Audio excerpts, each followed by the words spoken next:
a dirty word. People think sales is a dirty word. And so what I want to do is a heat check. If you can, and like I mentioned, I like being interactive with these types of things. Can you throw in the chat an emoji of what being a salesperson makes you think of or feel of? Just whatever an emoji that could as best reflect that as possible. I would love to see how you guys are thinking about that. Let's see what we got here. A little sick face. Someone's happy about it. Green leaf clover, a couple green leaf clovers, some money, shocked face, barfing. I think that's how most people feel about it. Some sunglasses. And I don't even know what this one is, like a doozy face. Rudy's flying some money away.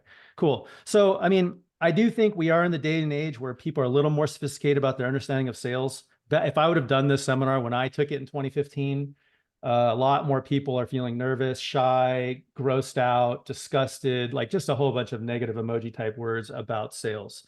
And that's what we're here to talk about today. As I said, this will be kind of an interactive thing. And here we go. We're going to start drawing. Let's see if this all works.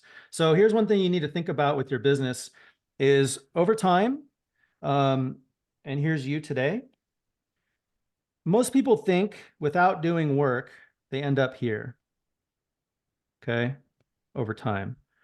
And the reality is, if you don't do work, you actually end up worse.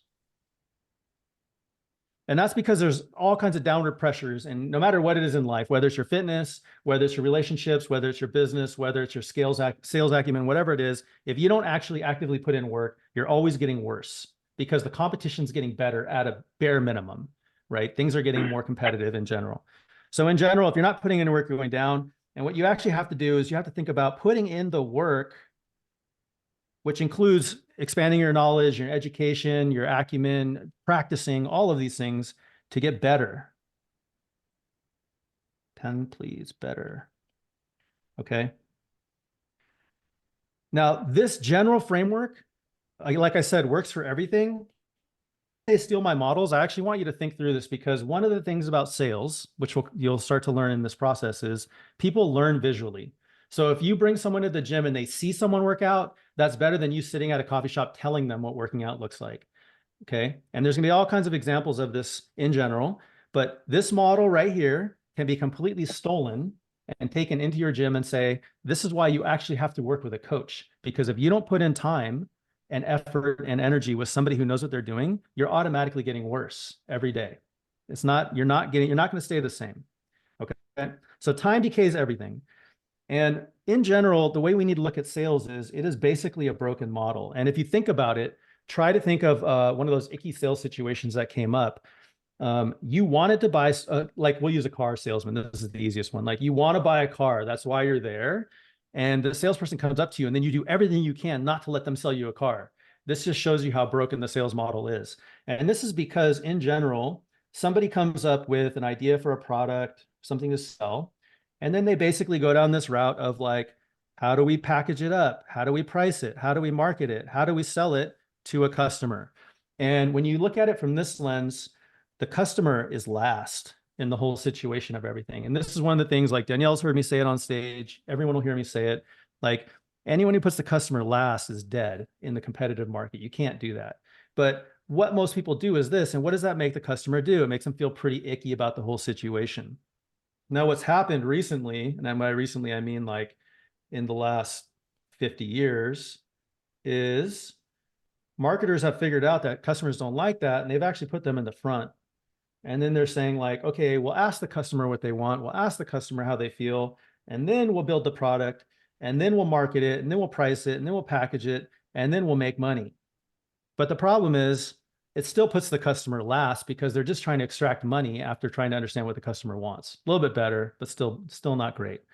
This is what creates that situation where we all start to feel really gross about sales. And what I want to propose is, what if we can imagine a better way to go about sales? What if we can actually try to figure out a way to put that customer in the center of everything we do, right? And again, Danielle's heard me say this, but this is the mantra of mine, which is it isn't even putting the customer first, it's putting the customer center. And I do think intrinsically, most of you guys at your gyms do this. We all have a bleeding heart for our customers, and this is the person that we want to serve, but we really need to think about how to put that customer center. And the cool thing about that is if you do that and you start to build your business around them, with them, you create these pockets of value that become undeniable to the customer themselves. And this is not a mistake. Look at that. You create a way to create customer love that cannot be felt or replicated in any other process. Okay. So what we want to do is we want to move away from the push and the pull models of sales, and we want to start thinking about customer centricity. Okay. I'm just teeing all this up here for you guys. Cool. So now let's talk about the 4 components of sales. And the way I look at this is like, there are 4 things that have to happen from the customer's standpoint, not from your standpoint, for you to be able to make a sale. Okay. Now, if you really think of sales, all you're doing is creating an environment where both parties can learn about each other to understand if a transaction can be made to solve some value/pain point. Okay. That's the most important thing. So if you walk away with anything from this entire presentation, I want you guys to know who actually, by an emoji poll, by a raise of hand emoji, who thinks they're selling something that's valuable to the world. And if you don't believe it, you can put a poop emoji. And if you really think you're selling a stinker that nobody really needs or wants, go ahead and put a poop emoji. I want to see, do you guys believe what you're selling is valuable? Looks like it. Okay, that's good. That's the first requisite of a good sales transaction happening. The second one is the person coming into your gym must need what you're selling, and you can't sell them what they don't need. So for instance, if a customer came in and said, I want to become 300 pounds overweight, you should turn them away if you can't try and teach them why that's wrong, because they're not trying to buy what you're selling. That makes sense. As long as those 2 things line up, you're pretty good. So the 4 components of a sale. First, there has to be trust. And again, remember, this is from the lens of a customer, not from you. Customer has to be able to feel trustworthy that what you're selling is something that they need, and not feel like what you're selling is a bunch of junk. This is where almost everything breaks down. And this is when you walk into a sales car lot, things break down, because immediately when someone walks up, let's pick on somebody. Let's pick on Layla, since you got your camera on. How do you feel like if you were at a car sales lot and a person walked up to you before they even said a word to you? What immediately do you feel? I just don't feel that they have my best interest in mind. They have their own best interest in mind. Right. Okay. We'll dig into this on the next slide, but what we're talking about is a lack of trust, right? Before they even said a damn word, you didn't even trust them. Okay. So this is the first thing we have to overcome, is this just, oh my Lord. What a rookie. Anyway, the first thing we have to overcome is this natural tendency for people not to trust you. We won't let that happen again. Okay. The second thing we've got to overcome is we've got to be able to demonstrate to them an undeniable amount of skill that we can solve their problem. Okay. I don't think this is going to be hard for most of you, but that is step number 2. The third thing is we need to show we have the capacity to do so. Okay. Now this could just be, you have room in class, you have coaches available to do PT, things like that. But it also includes the soft capacities, which is just like, I have the EQ to be able to work with somebody. You know, I have the compassion to be able to get you from A to B where you need to go. So you've got to be able to show that you have the capacity. And the last thing, which I think is kind of a kicker, and sometimes can even, this one could be anyone, got to be able to show them proof that you can get the job done. Okay, they've got to have an unwavering belief that you're going to get the job done when the money's transacted. Generally speaking, we can talk about this car dealership transaction. You can walk up to a car dealership and have a lot of questions about everything, but you know once you pay the money, you're driving off with the car. Like, that's guaranteed. You know the proof is always there for that model. Okay, now let's call in some volunteers. Who wants to step up and help me talk through, why do people hate sales? So in order for us to actually build trust, I like to look at it backwards, and I want to think about it from, why don't people trust us? Because that's how we're going to address this. All right, Lindsay, raising her hand. Come on up. Hello. The next stage of this will be to talk about feelings. And I will, again, let me be honest. I did a dry run with this with somebody earlier and all the wrong answers came out here. So I'm going to try and gate you as best I can because it's very open-ended. So just think in terms of like all the things you've seen in the media, all the things you felt when you've had a bad sales transaction, all of these things, like, or what factors are out there that cause you to hate sales? Actually, that's a better way to put it. And I'll start the first one with like media, right? So like, I don't think there's been very many good movies about salespeople that doesn't make them look like they're going to burn everyone down for their money. What are the reasons might people hate sales?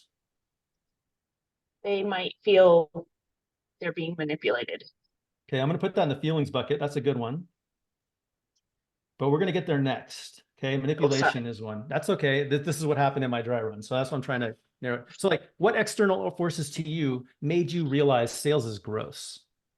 So that. Uh-oh, I couldn't hear that. Maybe microphone. Yeah, hold on just a second. There you go. That worked. So, so for that first column, are you thinking what people think? Well, yeah, like, yeah, what has shaped your thoughts about sales?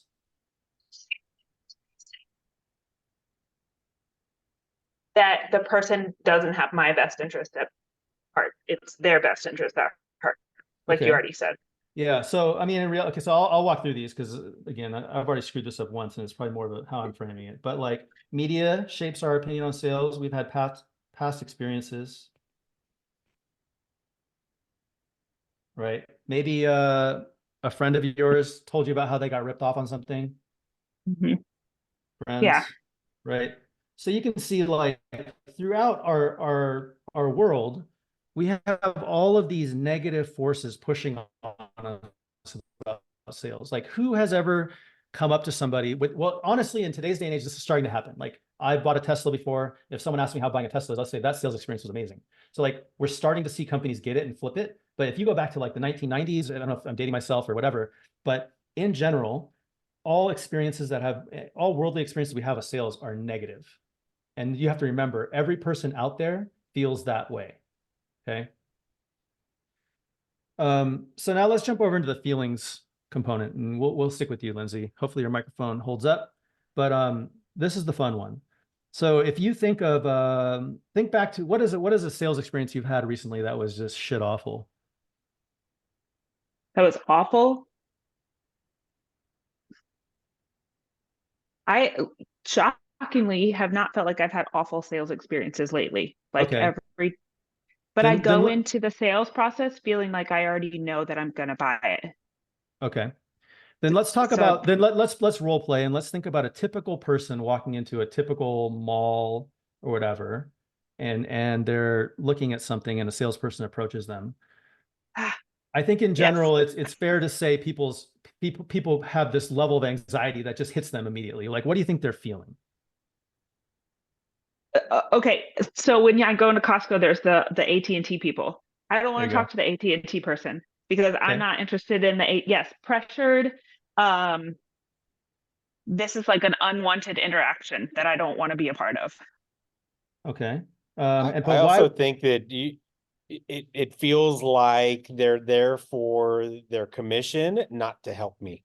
Okay. So right. they're like these poor people. They're self-serving. Okay. These are good. What else? They don't really believe in what they're selling. Okay. They're that's kind of manipulative, and they're also, what's a good adjective for that? They're trying to get over on you, really, right? Yeah. They're trying to get over on you. All right, let's get one more. What's another feeling or concern that you have? Alex said a good one, which was that they don't really listen. I'll frame that another way, which is my favorite one. Yeah. Talk too much.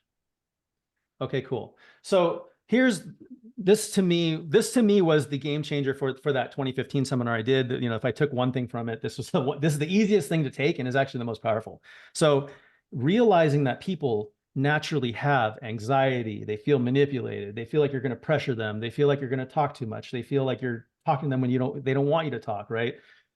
All of these feelings that they're naturally going to have, all you have to do to build trust is to do the opposite of every feeling that you could write down that a salesperson would be, right? If you think they're going to be sleazy, you be anti-sleazy. If you think they're going to be pressure, if they're going to pressure, you do not pressure. If they think they're going to manipulate you, you be upfront and honest and tell them you just fucked up all of the screen shit before you got on the thing, right? Like that is the number one way to actually lower someone's defenses immediately, to enable the conversation to begin. Because the biggest blocker of a sales conversation, a true sales conversation to even happen, is the customer puts up this huge wall and just starts playing games with the conversation. When we know and they know that they want what they want because they're here to talk to us, but then they start playing the, I don't know if I want it, I need to talk to someone else. Like all the objections are coming out of just stonewalling you because they don't want to deal with all of these emotions. Okay. So let's play this game. On the flip side of manipulated, what could you do? If you feel like someone's feeling like you're manipulating them, what could you do? Not manipulate them. That's the easy way of doing it, right? I don't know what the opposite is. Right? I mean, you could be truthful. Here's one tactical thing that I like to do, which I did. I honestly didn't even do it on purpose, but in a sales conversation, you can make a mistake. Right? Because a lot of times the manipulation thing is like someone being powerful and being in control. And when someone has control, they're manipulating. But this is actually the lesson I got from the sales guy that day. Let's say we're in a sales conversation and I'm like, Lindsay, you know what? This totally reminds me of that one scene of the movie where, oh shit, I forgot the name of the movie, where the guy flies planes and he has the Iceman sidekick or whatever. What was that movie name? Well, that didn't work. So Top Gun? Spider-Man. Okay. Top Gun. So anyways, you make a purposeful mistake that is just nonchalant, that lets them know that like I'm not in control. Like I'm a human just like you, right? Maybe pick a movie that's more topical that everyone knows. I figured everyone might know Top Gun, but that's what he used on us in the actual sales course. Okay, if someone's feeling pressured, oh, go ahead. What? Read. Daniel says, ask lots of questions. Yeah, so that's on talk too much. So on talk too much, I think there's two things you can do. And lots of questions might be a bad way of framing it. You want to ask the right questions so that you can actually answer if you can solve their problems, right? But you also want to ask a question that's relevant and then just shut up and let them say what they got to say. The salesperson who's going to ram stuff down your throat is going to continually talk to control the conversation. You're going to let the customer control the conversation in whichever way they want to go, and then be insightful and ask them, ask follow-up questions based on what they're telling you. Okay. We'll run through this quickly. Like if someone's feeling pressured, what could you do to try and alleviate the pressure that they're feeling?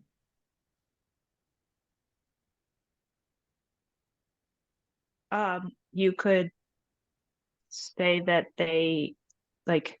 I would think to give them an out, which I've always been told that's not a good thing to do but give them options. Like, I'm okay with giving out. I mean, here's the thing.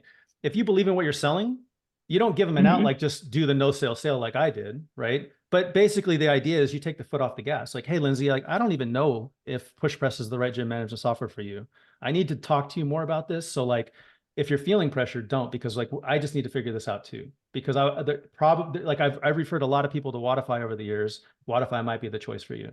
Like that immediately would make you feel like, okay, this person's not going to try and make me buy something I don't need. They've got my back. There's no pressure here, right? Right. And then when they go to Wodify and they realize it's not great, they'll come back to you. No, I mean, sometimes I know. if someone came in and they're just, so focused on becoming a better swimmer and they want to join your gym, you might be able to service them. But at the same time, if you know a swimming instructor who nails it with that, like how much trust and cred would you build if you just told them like, this swimming person's awesome, like go to them, right? It works both ways. Okay. So I think you guys get the idea. Like the opposite of self-serving is to like focus on them, right? And you can see like, this is not that hard of a framework to start working through. If you think they're trying to get over on you, again, like you're going to take your foot off the gas, you're going to present other options, you're going to really be digging in like on find their why, right? Make it about them, because the more it's about them, the less it's about you and you're not getting over on them. Okay. So, I mean, you can see in general, like, again, this is the easiest one to take away because it's like, we all know what it feels like to be in a shitty sales situation. And we all know how to do the opposite of that to make someone just relax that anxiety a little bit so we can have a real conversation. Okay. Next one, part 2. We got to prove our skill. Okay. And so the way I like to think about this is this person is coming into your gym, and notice I put them in the center of your gym again. And their desire is to achieve, like they want to be able to buy something from you, a product. That's how we're going to frame it, a product or service that will get them to where they want to go. And they might not even know where they want to go. They might have a general loose idea of where they want to go. So let's quickly talk through, let me pick on someone else. I'm going to pick on, is it Vitor? Yeah, it's Vitor. Okay, cool. I'll pick on you. What 3 products or services in your gym do you sell? Think of, I'll actually give you one to give an example because again, my dry run, they kind of mess this up. One product or service you sell is coaching. Okay. Can you think of 2 more things that you sell in your gym that a person could come in and want to buy? Nutrition? I'm sorry? Nutrition? Yeah, it's a good one. Nutrition. It's a good product or service. Another product or service, maybe? There's an easy one. It's a little more personal. You put coaching, but we can do coaching on groups and PT. Yep, So, PT. That's a good one. Okay, so we got 3 things. So here's 3 things we're selling. So as they're in the sales conversation with you, what you need to show them is, and again, this could vary from person to person based on what they've expressed to you that their needs are, but in a gym, there's only going to be maybe 5 or 6 things. There's only so many. What you need to start demonstrating to them is how you have expertise in the things that they need to get what they want in the actual products and services that you sell, if that makes sense. So as you're having the conversation and you're asking questions, you should be answering back with, oh, well, that would be something that our group coaching really excels in at a very economical way because XYZ, right? And then you could actually lob a question back at them. Do you think group training would be it, or do you think you need a little bit more personal attention, right? Whatever. And that's how you're going to be proving to the customer subtly through the conversation that you actually have the skill to get them to where they want to go. Okay. So that's proving skill. Demonstrate capacity. This one's the trickiest one, but it's also the most fun in my opinion. And I'm just going to kind of fill it out for you guys because for the sake of time, we're running a little bit back and I want to leave time for questions. So now we're going to think of it from the outside in, or from the customer's perspective out. Okay. The last one is, what products do you sell that they need that can get them where we want to go? For this one, we want to show we have the capacity of getting them the things that they want. Okay.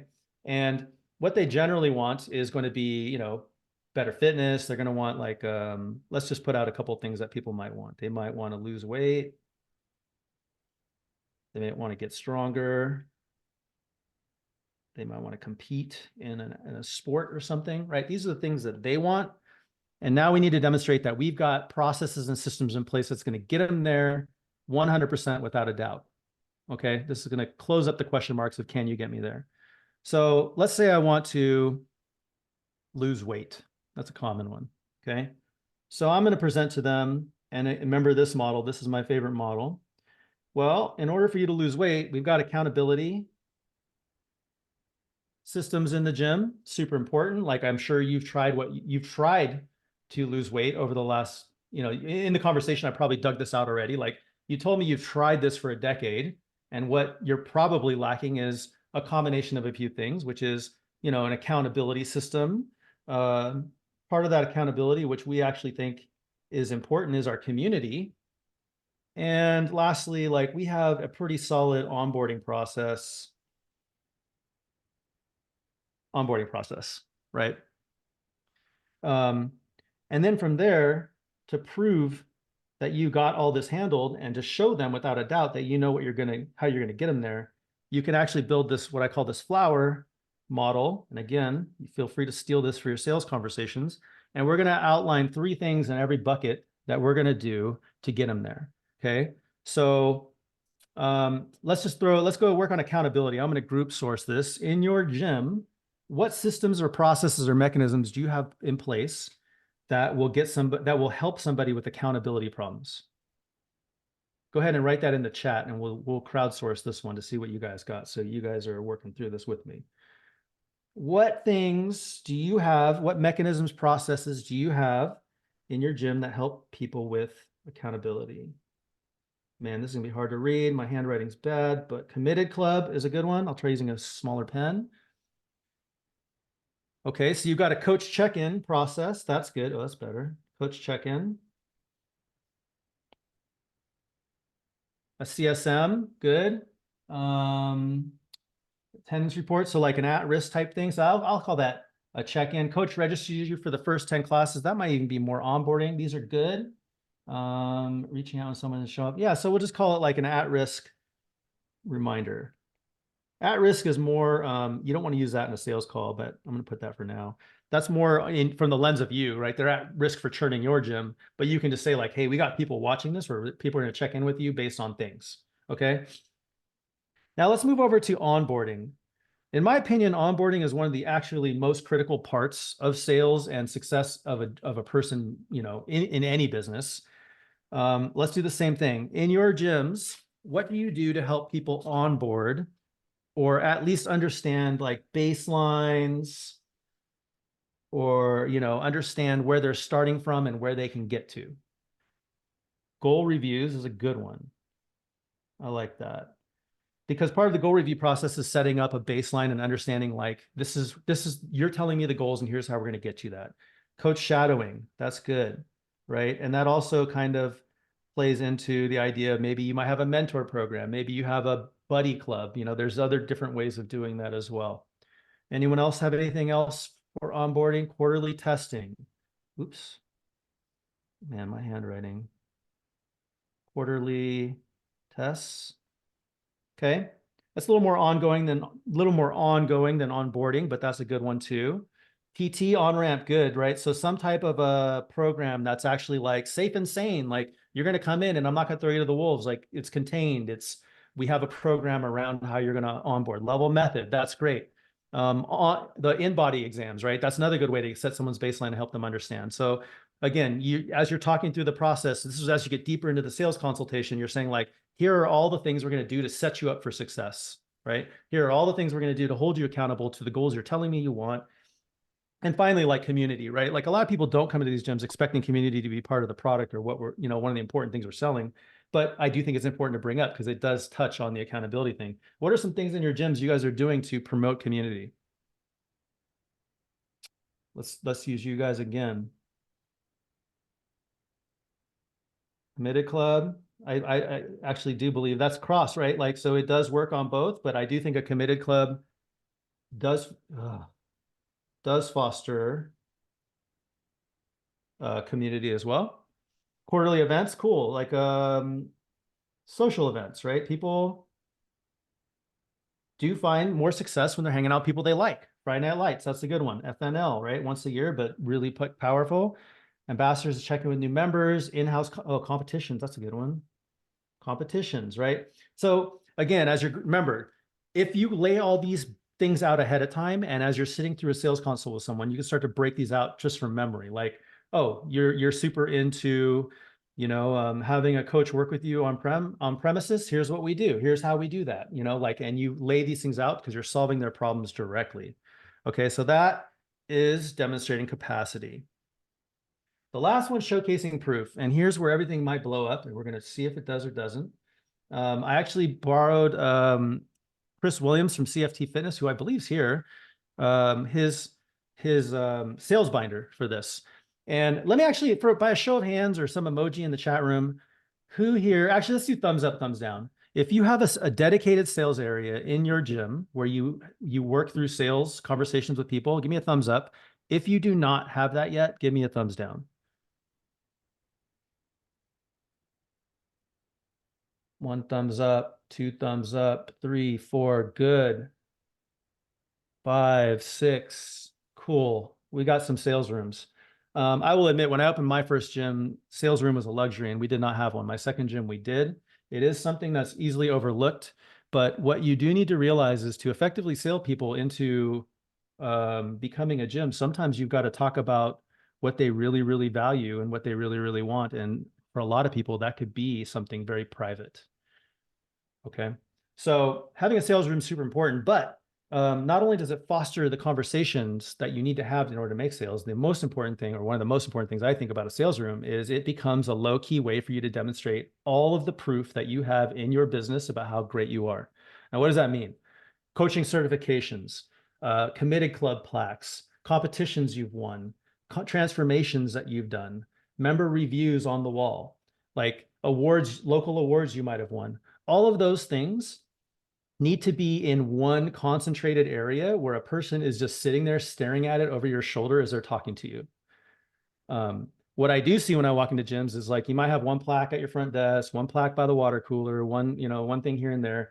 Like that, I mean, it's okay for people, for your members to continually see it. That's cool. You can still have it outside the gym, but you want to have like, this is a choreographed area when people sit down to talk to you, that they're seeing everything that you need them to see and want them to see, and nothing you don't. Right? So don't leave your dirty gym bag with your dirty underwear next to the plaques.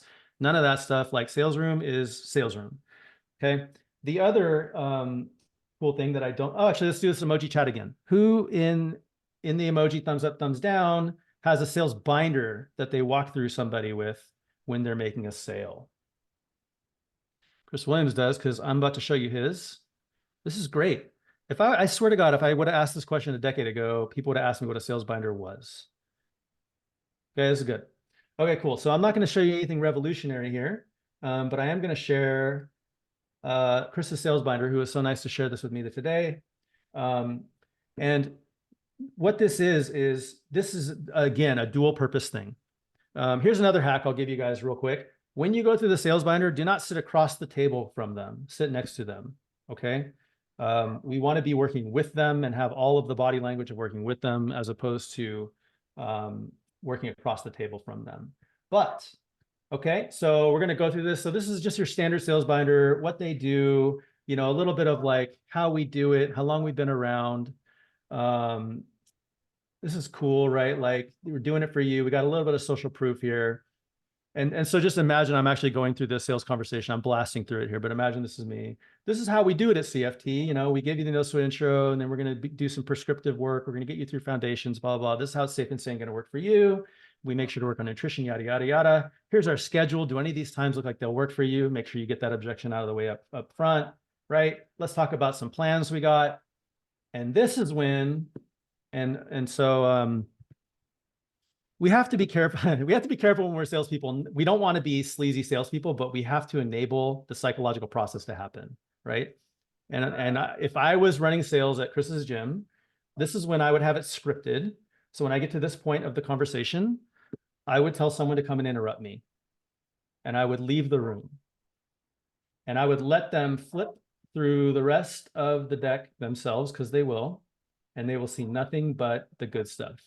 Right? Like, I walk them through the decision-making stuff, and there will be an emergency where I've got to be gone for a minute. I will let them just flip through the rest of the deck. And if this was my deck, it would be like 8 pages of like 5-star reviews or something, right? And then I would come back, and they would be embarrassed, and they would flip it back to this page, and then we would continue the conversation. Okay. But this is how you're showcasing your proof. You're not bragging about your proof. You're not, singing from the walls about all the accomplishments you've done. It's over your shoulder in the sales room. It's maybe along the walk that they had to take to get to the sales room. And it's in this sales binder that you never went over because you got interrupted. Does that make sense? All right. Cool. Now I got a bonus one. This is actually fun. And again, steal this model if you want. Let's go back to this guy. Time. Results. I'll work with Rudy here. So Rudy's in my sales office. I'm working with Rudy, and we've established Rudy's here, and he's unhappy with everything that's happening. And I've made it clear to him that I'm going to use a dramatic red color. If he doesn't put in work, more of the same is going to happen. And I just ask him, like, hey, man, Rudy, 10 years ago, Rudy, if you were here, where's current Rudy at? And he's going to point probably here, right? And you go like, okay, well, that is the clear, steady state of what happens when you keep doing what you're doing. I can tell you, you can go outside and talk to any member of my gym right now. I don't know why it keeps going to the eraser. That when you put in the work and you follow the process that we have, we can get you to here. But time is of essence, right, Rudy?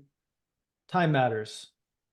And what if I could tell you, I can get you to the same point. This is driving me crazy. Faster. Rudy, how does that make you feel? Excited. Excited, right? Like we have the processes in place, we have the mechanisms in place, we have the accountability, we have the coaching, we have the equipment, and we have the results. Like it's all around you. But we can cut that time in half if you want. You don't have to. You can easily, take your time and get out to here. But if you're more of a rush, we can get to here. And that's with my Platinum PT package. And if you put that in front of people, you'll be surprised how many people actually want to save all of that time. Right? Time matters to a lot of people. And if you just make this visual, put this visual in front of somebody and just tell them, we'll just cut this down in half and I'm going to work with you much more intensely. Are you ready to put in the work? It's going to be more work, but we're going to get it done faster. A lot of people will just take you up on that. And this is the easiest way to sell PT. Okay, cool. Let's run through some of the things that I kind of did today because I walked you through how to sell, but we used a lot of techniques here that help sales. And I think the point of this is to make sure you understand that your sales process is not you just sitting down at a desk talking to someone about it. It's all of the little things. It's being interrupted, letting them see your Google reviews. It's all of these little things that you do become part of your sales process. So one thing that I always like to do is make sure people are engaged. This isn't just me talking to people, which is really hard on Zoom, to be honest. It's much easier in a sales conversation, but I did it okay here. I didn't do it great. But the point is like putting things in chat, using emojis, asking questions, getting volunteers, doing all this keeps people attentive to begin with and maybe engaged at best, okay? So I definitely use a lot of user engagement. You want to try to create emotion. So again, a little bit hard remotely over Zoom. I was trying to get people to feel like what it felt like being in a bad sales confrontation, a bad sales system. Like the more emotion you feel, and this becomes much easier when you're in the gym, if you can get someone to feel the emotion of the pain that they have or just some type of emotion, good or bad, it will really help your sales process as long as it's the emotion you're trying to get. If it goes the other way, that's really bad and you need to work on your delivery, okay? Visual models, and I think this is one that's generally lacking the most in our gym sales efforts. There are a lot of these types of models that are out there. I'm actually thinking about maybe giving a course on them, on how to actually sell things in certain ways using a visual representation that makes sense to people, okay? Because you know what got me into CrossFit was this motherfucker, right? Like you guys know this model, right? The sickness and wellness continuum. When I saw that, I'm like, oh, it all makes sense. Everything makes sense. But imagine how complicated CrossFit is. But when they put that model in front of me, it all made sense to me. So, and honestly, now that I think about it, CrossFit did a really good job using models to explain a very complicated thing. Energy pathways, like things like this were all models. So use visual models. Storytelling. I actually did a terrible job at storytelling. I did a little bit up front, but storytelling is important, creates relatability and social proof, right? These are all things, proof, that you could be working in just subtly as you're talking to people. All right, cool. And that's it. That's it from me. My biggest ask from all this is if any of this was helpful, follow me on Instagram. I actually put a lot of time and energy into building content to help gym owners and help leaders in general run their businesses. I put up between 1 and 2 reels a day. Like I said, it does take quite a bit of time from me. So that'd be dope. If you could follow me, that'd be cool. And if not, again, I'm from Push Press. I am not here to sell. This is a no sales. I'm here to build confidence and trust in what we do. So if you do want to learn more, it's pushpress.com. But if not, no harm, no foul. we will end up winning your business sooner or later because we care that much. I know, like, we're creating a vortex that nobody will be able to escape.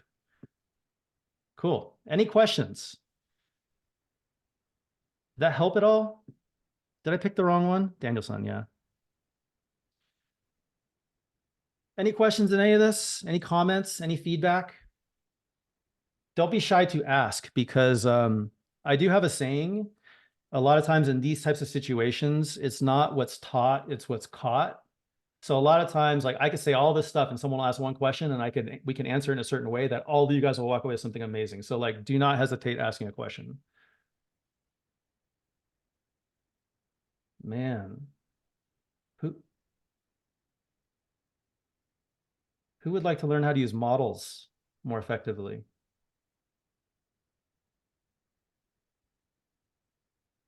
Good question, Rocklin. I specifically did not talk about dealing with objections because I have not been in the trenches of selling for 5 years. And so, to be quite honest, my objection handling techniques and skills are probably poor at best at this point. So I specifically wanted to stay away from that because if I'm not good at it, I'm not going to talk about it.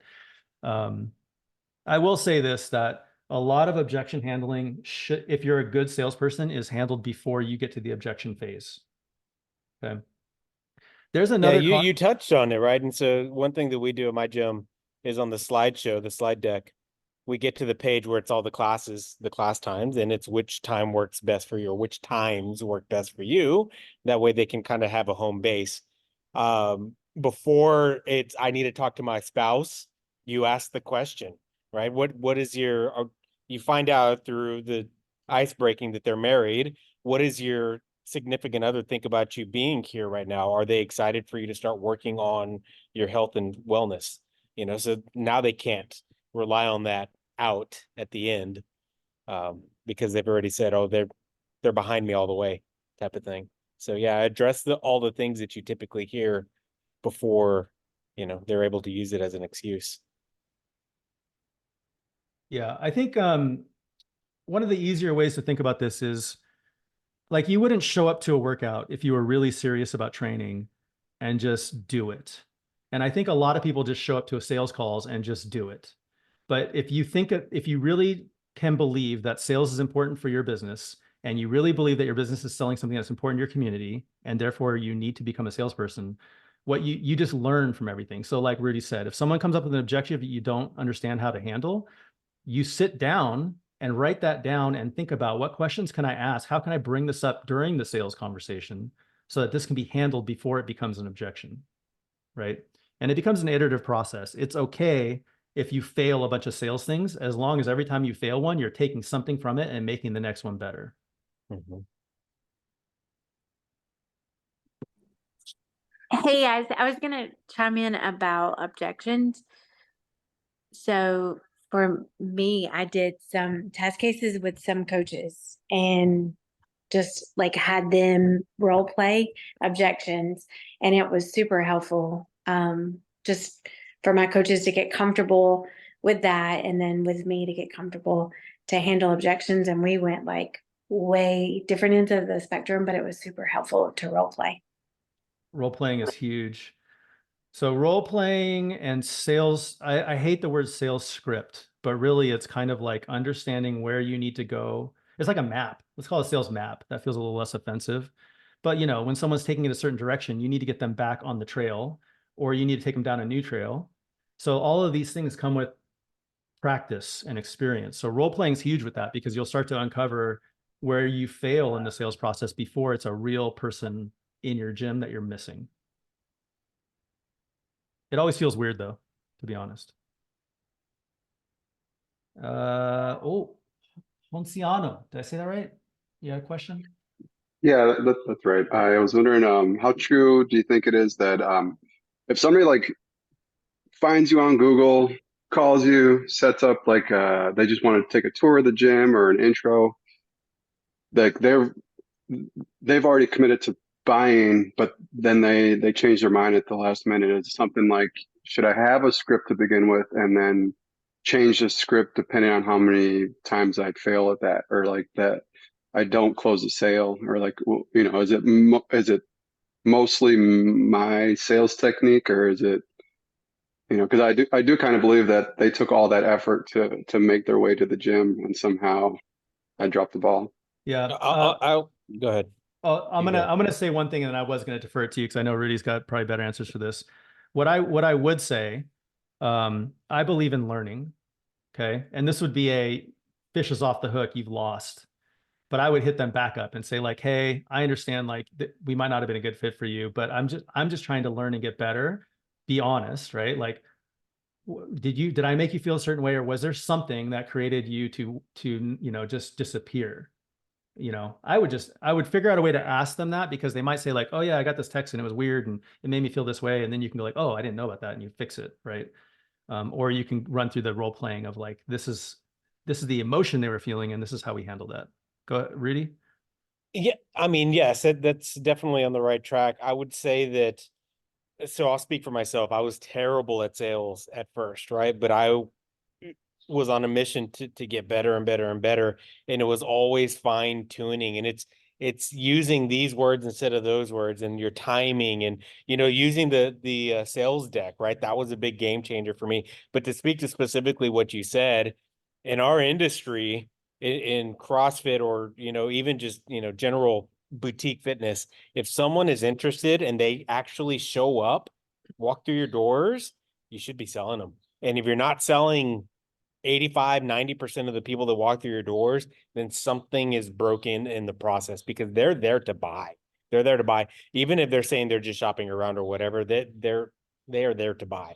And so constantly being willing to be humble and looking at, you know, the processes that you're taking them through. You know, it could be little things like, it depends on who your demographic is, but if all of your images on your walls are people that are, you know, doing 500-pound, you know, deadlifts, or, you know, big snatches, or they're, you know, showing their bloody hands because they ripped in 24.3, like, you're turning people off some way, somehow, right? And so you have to figure out and constantly fine tune where that is. And then Dan touched on this. The biggest thing that I would say is stop talking, right? You have to talk to ask questions. You lead the conversation, but they need to be talking to you.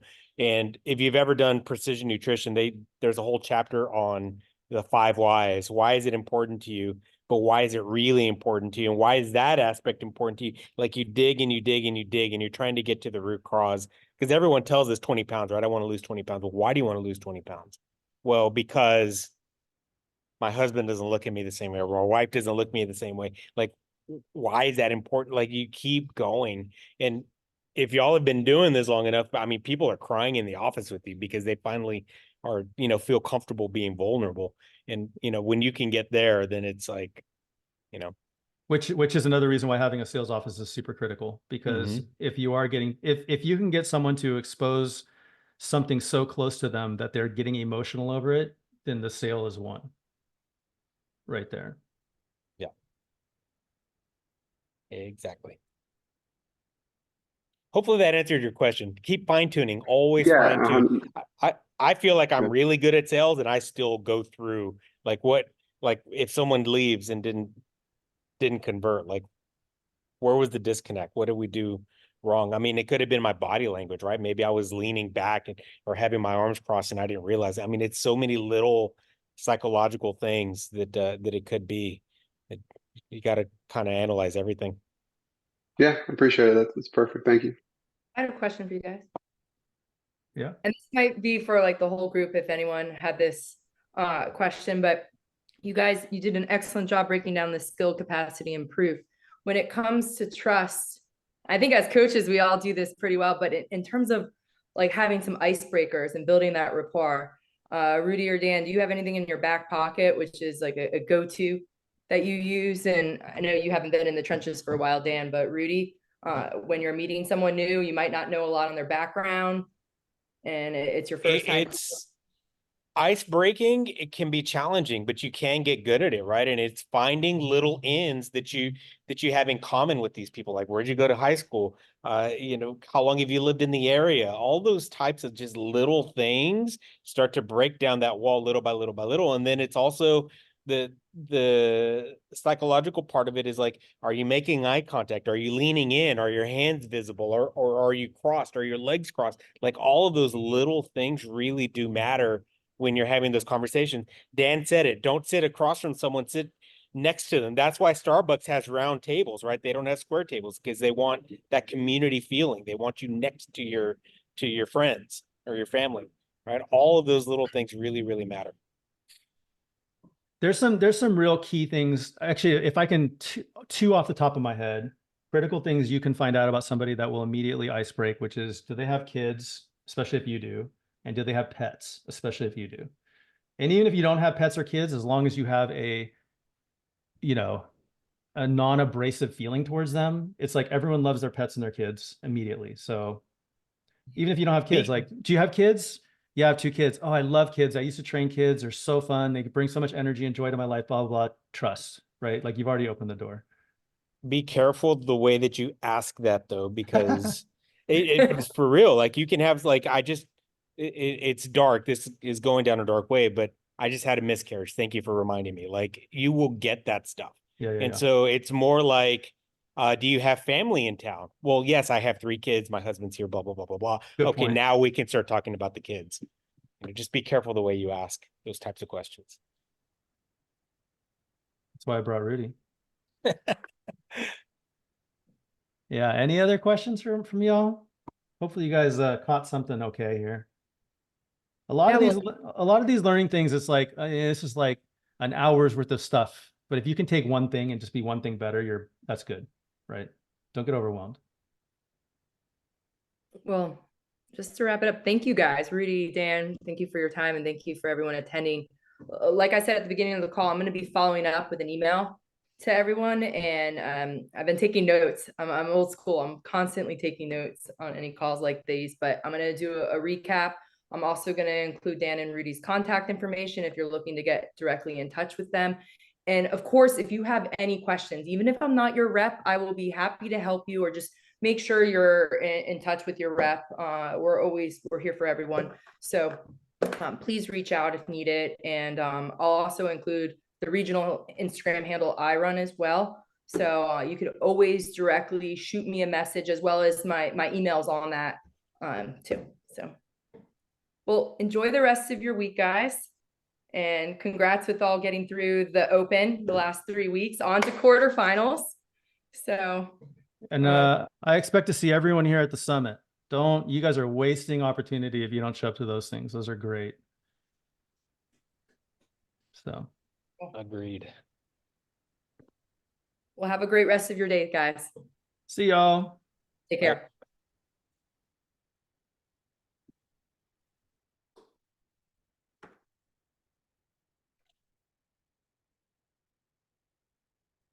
Jen, are you still there? I am here. I'm taking the recording. Do I just stop it, or can I just duck out here? I think just stop it. Boom.